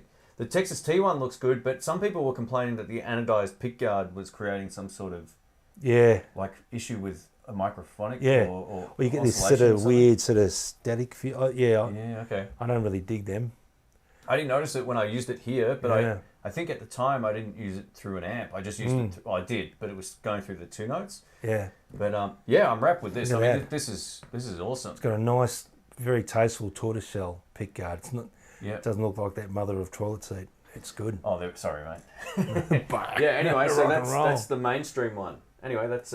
Mate, that's beautiful. That is just a peach. Yeah. Thanks. I'm wrapped. Thank you, Fender. Far out. That's great. It's crazy. They are. Wow. Yeah, so you'll see this probably pop up when I start doing their pedal series of videos. Yeah. Man. Yeah, it smells good. Oh, what else do you get in here? Oh. Yeah. This case is nice. Wow. Oh, the silica gels. These things are awesome. Yeah, they're great. You know, the kids are saying, "Oh, we're hungry. You don't want to spoil their dinner. Just give them some silica gel." Let's have a look and see. Don't just joking, kids. Strap locks, man. Oh, what? You got strap locks in there. That's so cool. They use their own, or they used to be shallers back in the day. Yeah, no, they're shallers. Yeah, okay, cool. Yeah, great. And not those ones that. Wow. What's that? Oh. Yeah. Give that away, mate. Hold still. Wow. Okay, so that must be the truss rod thingy. Yeah. Yeah. They don't usually include those. I've never had one of those in any guitar. That's cool, man. It's a Fender, a hex wrench, man. That's cool. And of course, it's a pop-in arm. How good's that? Oh, good. Cool. No more screwing them in, and then the threads get funny, and the bar goes wonky. Yeah, one of my American original one is. It's sort of like as you turn it in, it's sort of like lost its place now. Yeah, It goes a bit too far. Yeah, the thread is stripped. Gone. Yeah. It's super cool, man. That's great. I'm digging that. So we're in our own world here. Yeah, that's right. Gibsons smell better. Yeah, you might be right. Quicksilver says, whatever you do, don't look under the hood or do a deep dive. Philip and I did it on the Player series and has never been sent a Fender guitar like ever. I think he's been blacklisted. Look, I've never been sent anything until now either, and I've critiqued Fender to no end, so I think I don't know, maybe there's other reasons why. Yeah. It's all good promo, like... Yeah, absolutely. If people are talking about you, it's a good thing. Yeah. Well, I'm wrapped with this. This will be awesome. That's beautiful. Oh, sorry. Oh, yeah, of course. I'll chuck it away. Put your clutch bag. You got a Fender clutch bag, man. For anyone watching the live stream, you get a quick look at what's coming up. Oh, man, that is wicked. Full on the smell in there, huh? It is awesome. That's a serious guitar, man. Yeah, Fender Ultra. That's your Sir PRS killer, man. Yeah, well, there you go. Yeah, I thought, why would I just get another Tele? Like, I don't need a Telecaster, obviously. I got that covered. I love my white Strat, and I never want to replace that as my main kind of like single coil guitar. Yeah. For doing demos and doing, even playing live, whatever the case may be, having something that's... That thing's going to kill, man. Yeah, I think it'll be pretty cool. Yeah. All right, so there we go. Thanks for indulging us there. I was keen to check Poor old tortoises. Oh, what happened? Oh, do myself. I'm talking about tortoiseshell. He's saying the poor old tortoises. Don't worry. Tortoiseshell guards, white strap, black guard. Yep, that's all good. It's a lovely case. Yeah, those what do they call them? The ABS case kind of stuff. Yeah, they're the best. They've got their TSA locks and No mould on the outside of that one. No, not yet. We'll see how we go. I actually had to clean a couple of my Tweed cases today. That's just a problem with mould, those things. They get mildew on them, that's it. Nasty. Hopefully it's sorted out. I did a quick little vertical video about it. So maybe we should send a video to Fender. Maybe they'll relic cases with mould instead of tearing them up. If you have some pull with Fender, please have them make a Lefty 72 Telecaster. You know, I don't. I never hear about anything ahead of time, nor am I on the list of people that get the things for release day. It just never happens. I think, you know, all those years of criticising their price gouging and trying to keep some balance in the universe hasn't worked to my favour. And until now. Wow. Yeah, I mean that's wild. But in a way, I'm helping him out. I'm doing some pedal videos. That's kind of the arrangement. Absolutely. With that. Yeah, I'm happy with that. Yeah, definitely. It's stuff I'm interested in too. Because if it wasn't, I'd be like, nah, thanks, but no. Yeah. Anyway. Yeah. All right. Far out. How are we doing for time, Rick? Do you want to go to like half? Yeah. I've got a list. I've got an hour. Okay. Cool. Definitely. All right, if you can, please leave a thumbs up and all that kind of stuff as well if you're still watching. It always helps people find the channel. Or if you comment on the videos, it all helps. It's always good. All right. I have a Tweed case, go mouldy, vinegar killed it, but left stains. Yeah, I found I've been using this White King stuff mixed with water. Okay, yeah. Yeah, so you dilute it out. Yeah. Put it just enough so you can sink your sponge into it and then pat it down. Yeah. But it doesn't take much for it to come back either. Yeah, I think the next sunny day we have, if we ever have another sunny day in Melbourne, stick it outside and the sun will kill it. I've just got it resting near the window at the back at the moment. Yeah. Yeah. John, pull out the next guitar. Go on. What a dude. Oh, is that what he said? Yeah. Oh, nah, I'll keep that for next time. That's all right. Well, we might have a look at it off camera because it's a bit awkward getting things in here. But all right, let's see if we missed anything here. Far out, man. Yeah, so the next gig will probably be the Basin Festival, right? Yeah. It's an outdoor thing. We've been doing that for, I don't know, 10 years? Yeah, a little while now. It's cool. It's been ages. Yeah. Remember we did a gig there when they used to have a massive truck carriage thing, or whatever. What are they called? Trailer. Big flat tray truck. Yeah. And we started Little Wing or something. Yeah. And it just bucketed down. We went from playing to, I don't know how many people were there, but it wasn't that busy because of the weather, and then there was no one there. No. Which I'm used to. I've played empty rooms for most of my life. And then I remember just seeing we were undercover, but the water just kept coming closer and stuff. And we're like, that's it. Once you get a big shock off the mic, you think, that's it, that's enough. Yeah. I'm not going to die for my music. Some of those gigs were pretty great. I really enjoyed that three-piece one we did too. Yeah, absolutely. Even though you're on bass. It was, I have to dig out my long shorts for that. Everyone likes commenting on those. They do. They do. Yeah, absolutely. In the blues should be in the fashion. But no, it's cool. I love playing bass. It's great. Yeah, it's a fun instrument. A lot of people, I think as a guitar player that it's the same, but it's such a different thing. It's a real rhythm instrument. I used to be a really crap bass player because I play it like a guitar, but yeah, it's so much. It's just a huge part of the rhythm section. You lock in and it's great. Yeah, awareness changes from thinking more about the like as a guitar player, I listen to more like the time signature of the song more than listening for the kick and snare. Yeah, definitely. And trying to lock in playing bass. It's a very different sort of place to be when you're playing. I actually love playing bass. It's a good feeling too. You get that meaty sound. Definitely. It's awesome. It's great. Jeff Rock says, "Are you still using the Iridium?" Yeah, I couldn't find it for a little while, and I realised I'd let it to Shane when he went to America. But I plugged it in the other day, and I'd just forgotten how easy it is. It's just simple. Yeah. Plug it in, pick which IR you want, and obviously which model you want, Fender, Vox, Marshall, and go for it. It's everything you need to get going.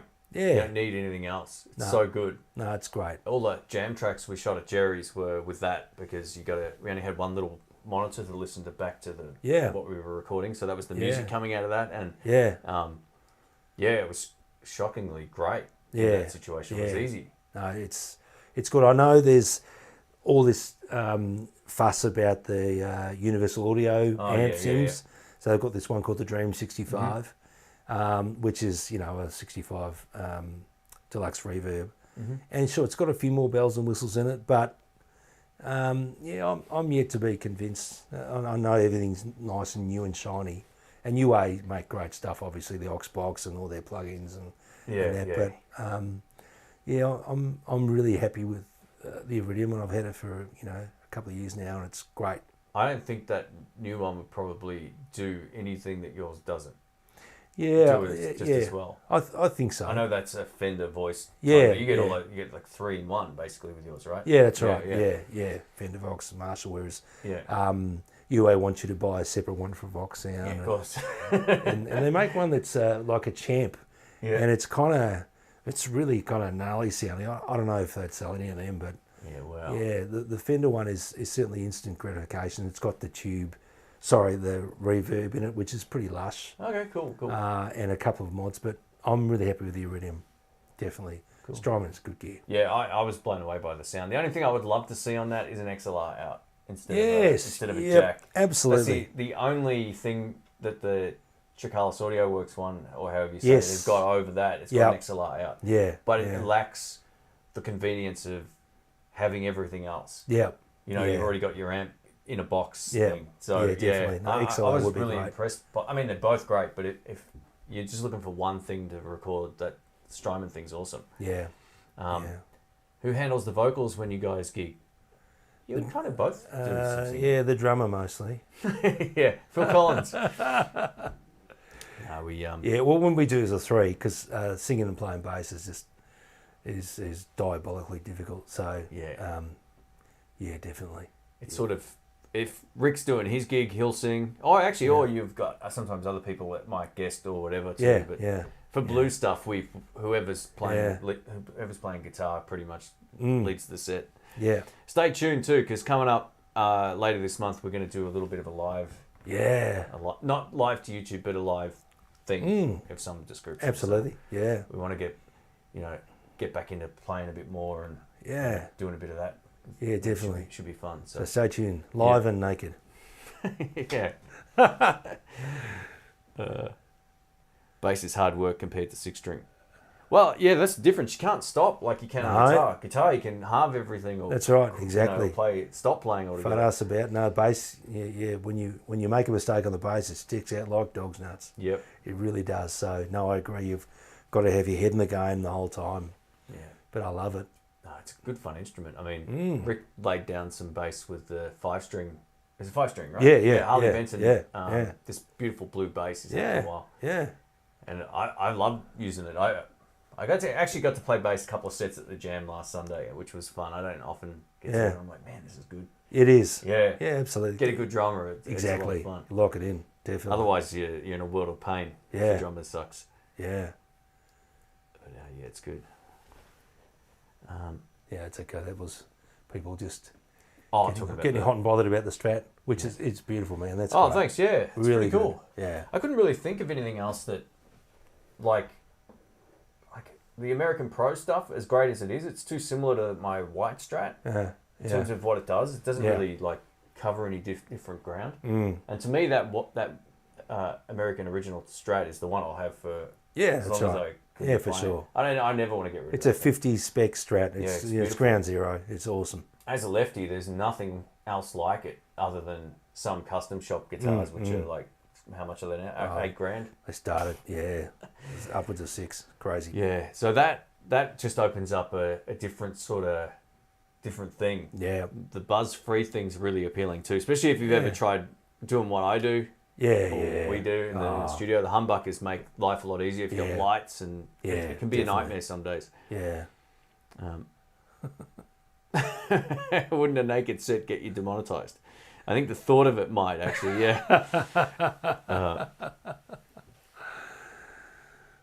It's been raining here all day today too. All day, man. Crazy. I don't know if this big wind's about to hit, because it doesn't sound like it. I snuck one out just before. Oh. Yeah. Oh, no. Hey, where's Lexi? Yeah, I know. Well, Patty was at home today, so cool. I left her there. Yeah. So no, all good.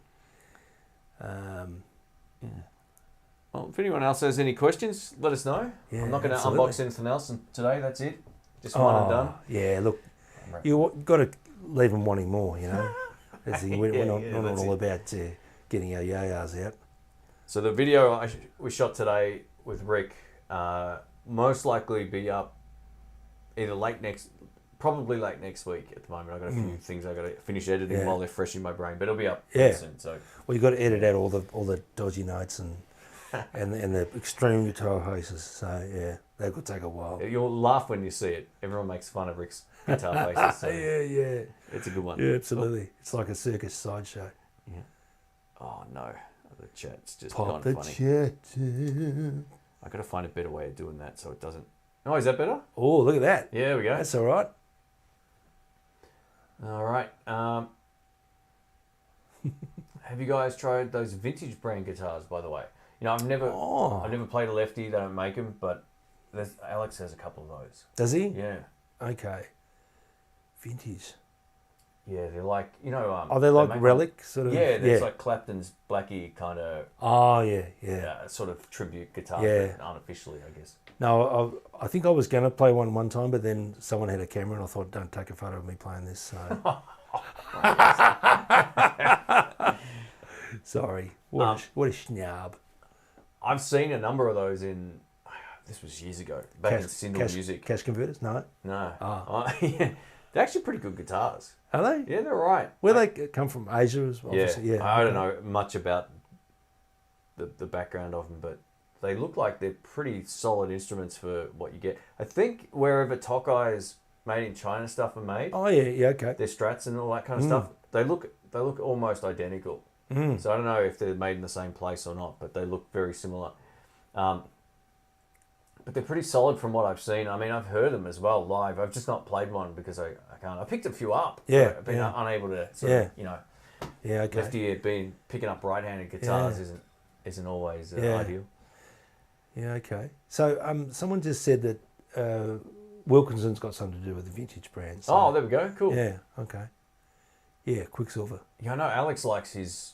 Oh, I don't know if he still has it, but he was playing one for a long time. Like a Blackie sort of one. Oh, yeah.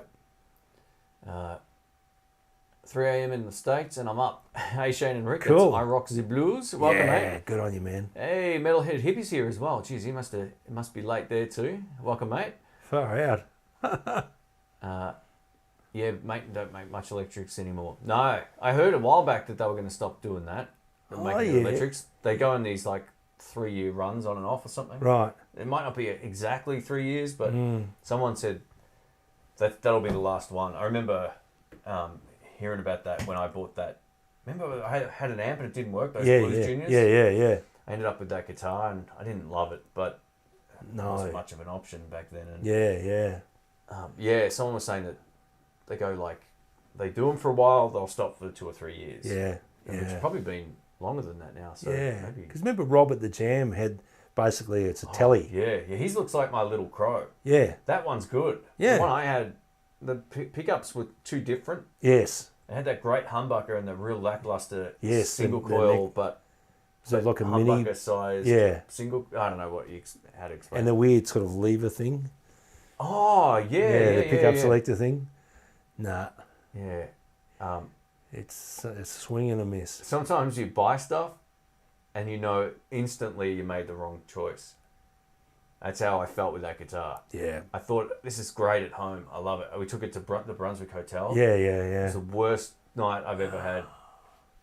Yeah. Yeah. There was a few things you don't realise until you play something enough, like, the frets are so small. Yeah. But the bridge pickup sounded so good. It was good. It was beefy, wasn't it? It was a cracker, but the neck one was horrible. Yeah. So.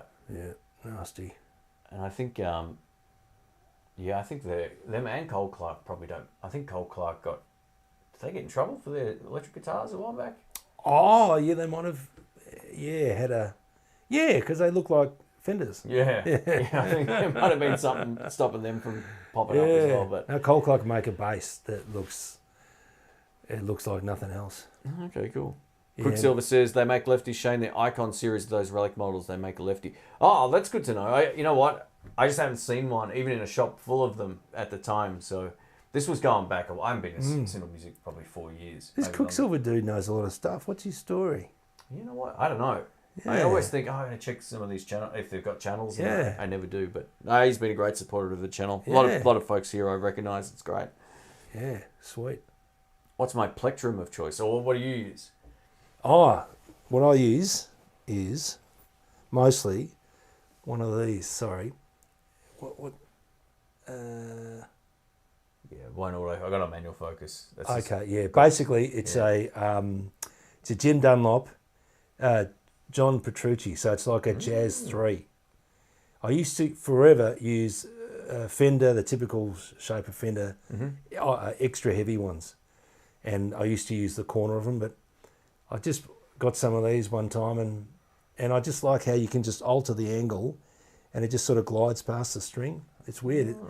They're kind of, and I drop them a lot, but yeah, I've been using them for quite a while now, and it's a beauty. So either that or just a Jazz 3. That'd blend in well with the carpet some places. Yeah, drop exactly. It disappears. Yeah, you drop it on the. Yeah, I can't even see well. that now. Yeah, but yeah, so that's what I use. Yeah. Yep. I use chicken picks still, 2.6 millimeters, which is sounds badass, but the edges are pretty sort of thinner. They're a bit thinner. Man, you could just chip off a bit of bench top and use it. That's a thick pick. I always liked the Jim Dunlop nylon 1 millimeters. Yeah. With the grippy bit on the side. Yeah. But I'd always find after a while, I don't know, I must just hold the pick really tight. I would bend it. Yeah. Even the 1 millimeters. I was like, all right, I'm going to find another solution. It's funny, I found one of those. Wayne asked me to buy this thing of picks for him while I was away one time in the US. They're like Jim Dunlops, but they're like plastic stubbies or something. Is that what they're called? Oh, yeah. You've got like this area for your thumb. They're sort of like a thick, hard plastic like that. Yeah. They're a bit more, they're sort of transparent and colourful looking. Yeah. They're actually pretty good. I found one here. I was like, I could get into that. But yeah, it's hard once you find one you love. It's sort of like, there's always a compromise changing picks. Yeah. If it's only for a little while. Yeah. I actually thought of you the other day because I think there's a pick manufacturer in the Netherlands called Wiegen, I think they're called. Oh, okay. Because where do yours come from? The chicken picks? Netherlands. Yeah. Oh, yeah. Similar vibe. And they're about $15 each. But you bought it and you know you buy 3 or 4 of them and hopefully look after them. You won't lose them when they're expensive. Yeah. And they're thick as all get out, but they've got this amazing bevel that again you can play quick with them if you just turn them on the angle.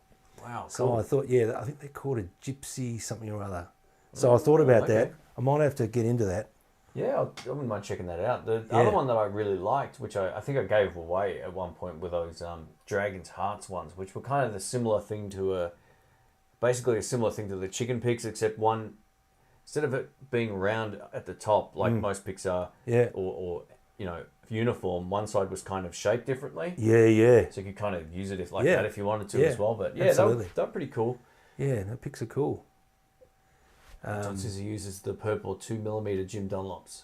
Cool. I use a blade to score the crosshatch pattern for better grip. Yeah. Wow. Okay. So John's pretty tough. He puts crosshatches in his thumb or something. Wow. Okay. Yeah. All right. Yeah. I just can't play anything that's either too thin. Or too slippery. Yeah. It either has to be a bit more sort of like a meaty pick or something with a bit of grip. There used to be this stuff you could call Gorilla Snot. Do you remember that? No. It was just literally this techie crap. I don't know what it was. But you put it on your fingers before a gig and you stick your pick in and you couldn't drop your pick. No. Yeah, Gorilla Snot. Google that, kids. Wow.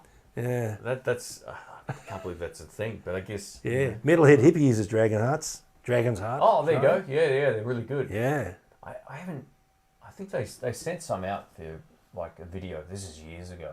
Yeah. These are really good too, but the chicken picks for me just worked, and they're like bright. They're as bright as these things, right? So you drop them. You can find them. You break your toe if you drop it on your foot. Yeah. So how many have you got of them? I have the original 3, plus I gave some to Brian, who then gave them back to me when he went back to some other picks. Yeah. So I've got it's probably 5. Yeah. I got. Because Brian's a vegetarian, so he probably couldn't handle that heavy pick sound. Very meaty tone. Yeah. So no offense, we'll probably just lost half the audience. But he's a killer player. Now, picks, I reckon there's quite a lot of fun in picks. You know, Mark Knopfler considers a pick an amplifier. Yeah. Yeah, I heard it's a that. thing, yeah, and it's I agree. You know, Edge uses these Herco picks with this sort of textured, and you hear that sort of scratchy sound of his. Wow, okay, cool. Yeah, so it's a thing, man. Yeah, Why I not? found the chicken picks made me hold the pick less hard. Like I could just relax my hand more. And I felt like, definitely. oh, this is cool. I don't have Yeah, to like, yeah, that's right. No, it's so much better. You know, we always play better when you're relaxed. Yeah. You know, when you feel the tension start coming into your forearm and your shoulders, you know something's going to go. Yeah, So playing relaxed is a good thing. Yeah. I always found myself using the round edge of the pick, not the point. Yep. So for me, the chicken picks again made more sense. They're kind of like that's. Oh, do you use the bottom end, the round end of the chicken It's the pick? bit that most people hold. Wow, Yeah. cool. Yeah, but it's sort of like beveled so that the edge all around it's kind of thin. But I still prefer the fat side of the pick. I don't know why. You get more bottom end, I don't man. know if I've got one on me or You not. get more bottom end from that. I know. I'd play with like the equivalent of this edge. Yeah. Instead of like I don't know what. One of my favourite guitar players ever, Michael Landau, reckons you get more bottom end if you play with the rounded end. Oh well, there you go. Yeah, it's cool, man. He must have copied me and you. Yeah. That's right. I probably saw videos and thought, those guys are pretty cool. Well, funnily enough, I was on another live stream a couple of weeks ago, and you know how we all know the pros. Yeah. You think, why would they ever be aware of us? Yeah.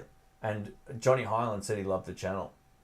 Wow. I was like, wow, that's cool. Far out. Yeah. Man. I was like blown away by that. I was like, oh, man. Man.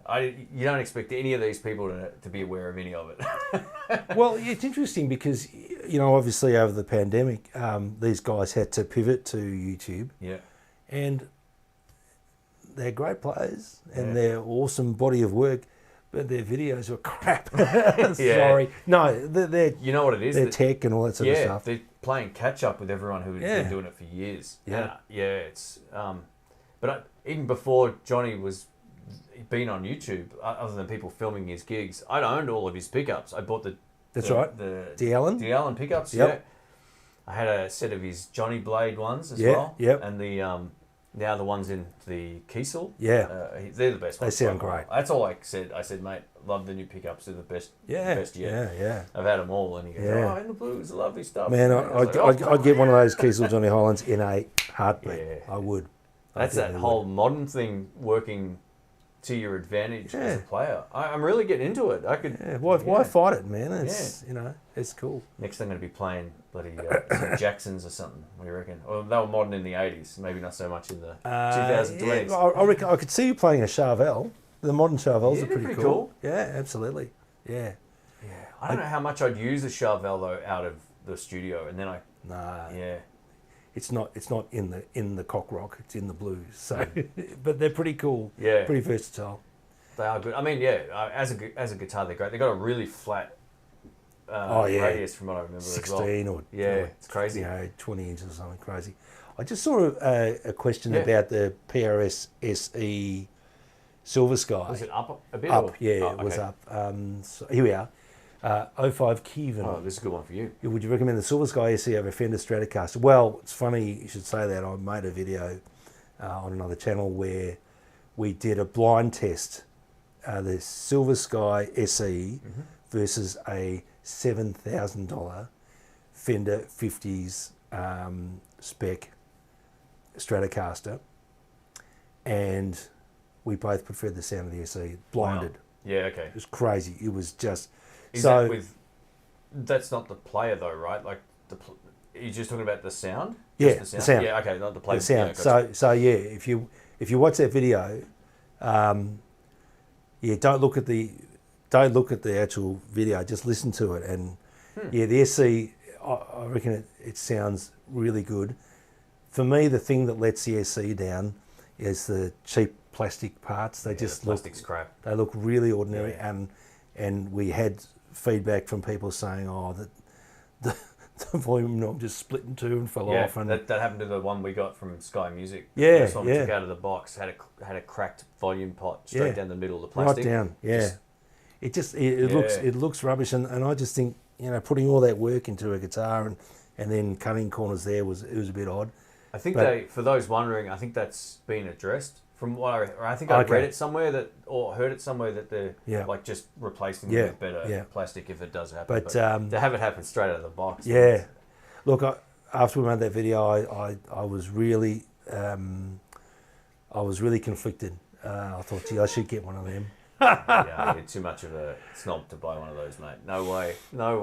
Yeah, possibly. But no, they sound good. And look, okay, so the Silver Sky here is about $1,600. SE, that is, the SE. The real one is about low fours. Yeah, okay. American made one. Over a Fender Stratocaster, so yeah, I think it compares quite favourably to, say, Mexican Strat, like the Vintero I played today. Yeah, much of muchness. It just depends on if you can handle the PRS headstock on a Strat style guitar. Yeah, if cool. you can, but the sound of it is amazing. Yeah, pickups are good. When Ben did the demo of that green one or whatever it was here, when he had that in his hands, he said he owned the actual one and it was very comparable. Really? Yeah, just in terms of feel, like he said that. So he's got an American one. Yeah. Wow. Okay. Yeah. Yeah, he can play all that sort of mayory stuff. He loves it. Yeah. So. Well, he's a young lad. Yeah. But yeah. So no, the SE is good, and if they've addressed those QC issues with the crappy plastics, and that's a good thing because they sound good. Yeah. They sound really good. It's like the PRS SEs, right? Like the Kustom 24 that I got made in Korea. That one. Yeah, it's killer. Awesome. It's a great guitar. So, yeah. Yeah, it comes down to you're right. I guess the visual, whether or not it's worth spending any extra money to, like, I would probably say it's not as nice as a Player Series, American Pro 2. Sorry, I meant to say. Oh no. So that's just another $500 or so to get in it, so 6 or 7. So you're spending a lot more money, but Ben was pretty blown away by it, and by the sounds of it, you like the tone of it as well. Yeah, the sound of it was good. Yeah, cool. And they put the same pickup in each three positions, which is interesting because most Fenders, it's a hot bridge and then it gets progressively lower output. But those in between sounds, the bridge and middle and neck and middle, you just can't help but play slow dance and whatever. Yeah, it's a sound. That's cool. So go for it. Yeah, it's funny you mentioned that plastic thing. Actually, that was the first thing I was like, oh. Yeah. It was. Hopefully they've sorted that out because you'd be pretty pissed off if you spent $1,600 on a guitar and the volume knob splits in two.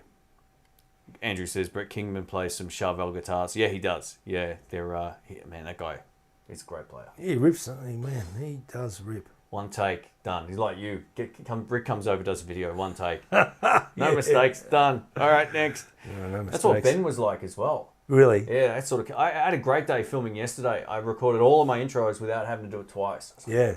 Yes. But it's great to watch. And Brett's one of the masters, man. He's great. Player. He makes it look easier, doesn't he? Yeah. Yeah. Novotny. Hey, Jamal's here. Welcome, man. Hey, Jamal, where are you, mate? He's, cool. There he is. He's saying hi to John. Everyone screams at each other when they show up. Do they? It's like, what's up? Greg Mock says, I love the Rev Stars as an option. Oh, I like the Rev Stars as an option. Sorry, I haven't played one yet. Yeah. They're good. They're really good, really solid guitar. Mm-hmm. Great. We played one of them again in the Keys Guitar Shop, and I was really impressed. Yeah. I had no sort of expectation, and that was good. They're good. They make them lefty now too, don't they? They do. Yeah, I played both. I played there's two models. There's one that's slightly more expensive that has like stainless steel frets, and then there's the one below it. The RSE 200 maybe was the model number. I can't remember exactly now. Yeah. But even the base one was good, like the standard entry level one. Yeah. I thought it was better because it was a bit more simple on the toggle switches and stuff. The neck has that really like super satin finish. Yeah. But pretty cool. Pretty cool. Yeah, nice absolutely. guitars. Yeah. And they're quite reasonably priced too, aren't they, really? Yeah. Yeah, I think that's... The only thing that's really tough about those guitars is getting a gig bag for them. They're a strange shape. Oh, yeah. There's not a lot of options. You almost get like an acoustic case for them. Far out. Yeah, because they're quite wide at some points. Yeah. Yeah. As a doctor, what is this? Well, yeah, interestingly, probably what I would do. Rather than me.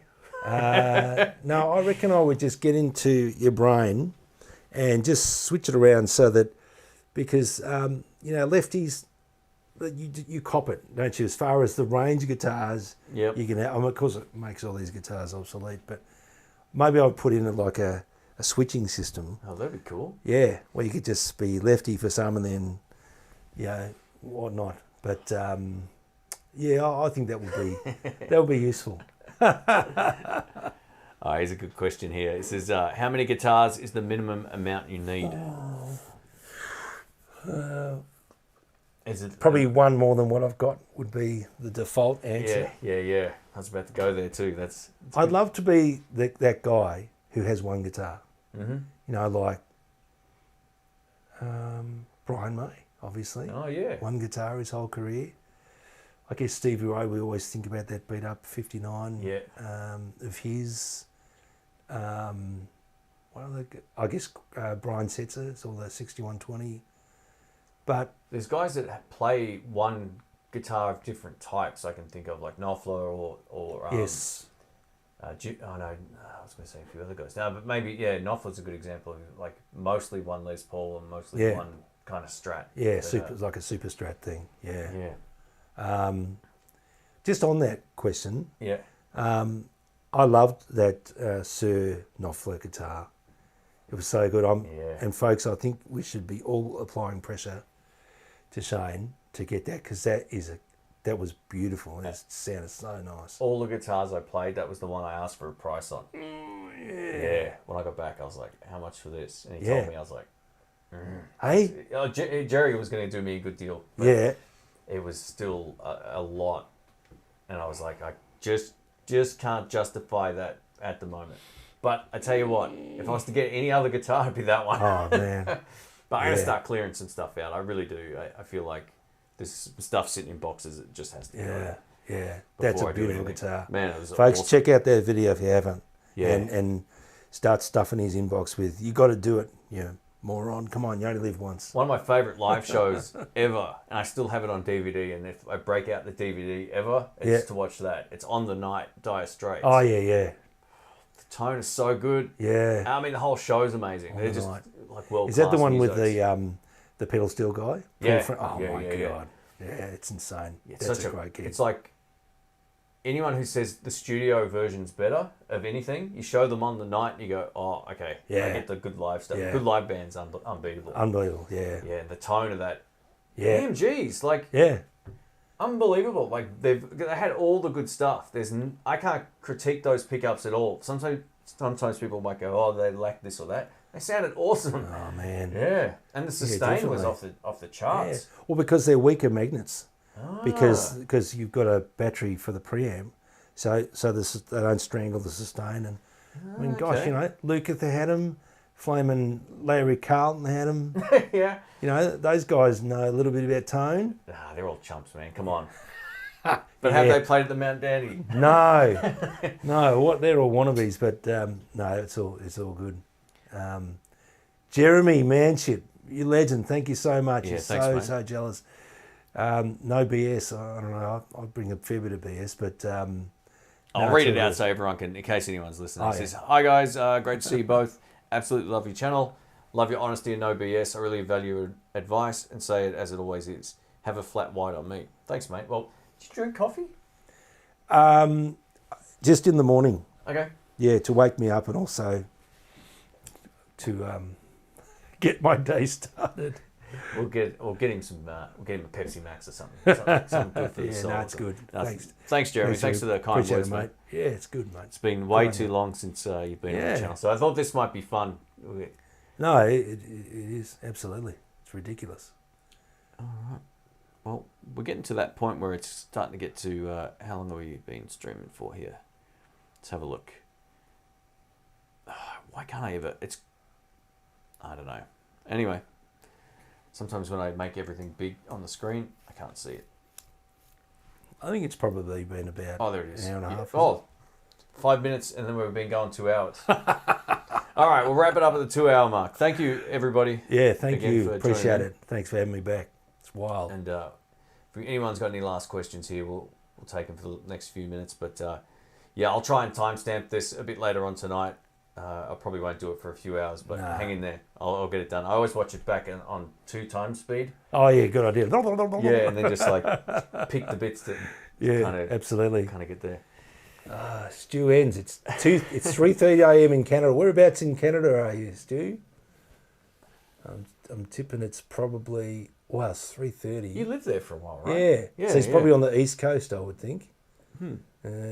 John says he always gets in trouble when Shane's cupboard gets too full. John's bought about 5 guitars off me. Yeah, he's a good man. He's a maniac, isn't he? I always ask him first. There's never any pressure. It's like, you want one of these? Yeah. Otherwise, I'm going to have to list it online. It's a lot easier just to send it out. John must have a very understanding household. John's got about 20 guitars. Wow. Yeah, it's crazy. You're a legend, man. This was ages ago. He sent me a photo and I was like, holy hell, there's so many guitars. This is crazy. Man, I wonder if his wife makes him change strings on them every week. That's what the guy from the Telecasters, what's his name? Will Ray. His wife said you can have all the guitars you want, you got to change strings every week on all of them. That's brutal. And he pared them down. Yeah, I mean, strings alone now cost far more than they did. Remember I used to buy those web strings online? Yeah. I used to get like 10 sets of strings or however many I bought for like $40 delivered. What are they now? Can you not get them? No, I mean, no. Then the problem with them is they're not sealed. So I don't buy those kind of strings anymore. But to buy a 10 pack of strings retail here, it's probably like $80. Yeah, probably, maybe more. That's a pretty good price. Yeah, if you can get them for 80. Yeah, but, I get them online from America when they have a free shipping to Australia thing. Oh, okay, and cool. before our dollar went completely down the toilet. Yeah, wow. I think we're down about 64 cents or something now. So it's my brother's there as of 2 days ago, so he's going to cop the wrath of the dollar. Oh man, being brutal. It's killer, isn't it? Yeah. I get on with my ex-wife. Oh, John. Sorry, mate. That's funny. That's a classic.